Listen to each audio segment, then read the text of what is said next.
Hello, Dr. Keysmith with you, Surgery Center of Oklahoma. Thank you for joining me in this video blog series. Here's scam number one, as promised. Let's start with electronic medical records.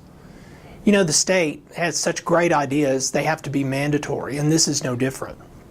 Electronic medical records actually have a place, a very limited place, but the people who make these systems couldn't make nearly the profits and money that they have made without the government mandating their use. That's exactly what happened. Votes and influence were auctioned off in Washington, D.C. to see to it that these systems were mandated.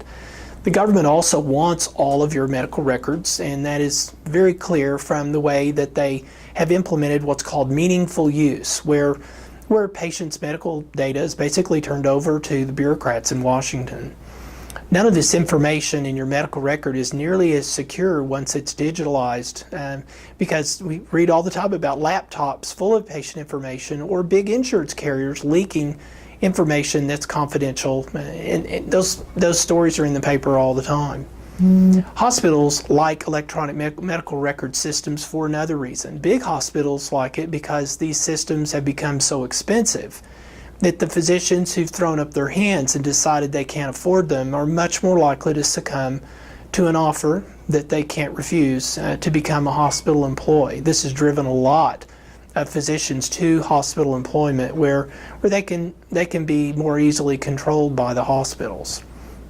These electronic medical record systems, we're all about our safety, so that all of your medical records can be available to the ambulance or to the emergency room when you're unconscious. It turns out none of these systems communicate with each other, so none of that is true. All of these vendors consider their software proprietary, so they do not work well with one another, and in all likelihood your information will not be known when you show up at the emergency room.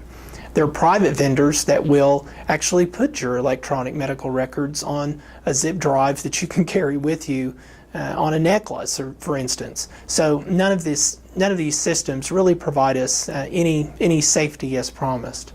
I remember Albert Camus' famous quote that the welfare of the masses is always the alibi of tyrants, and that's what I think of when I think of these electronic medical record systems.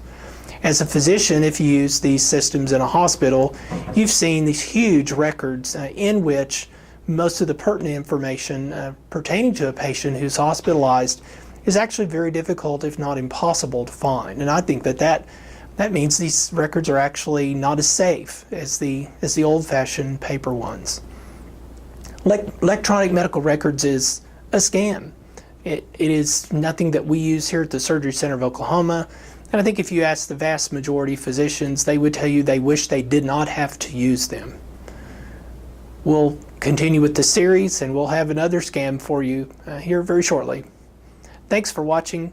We'll see you next time.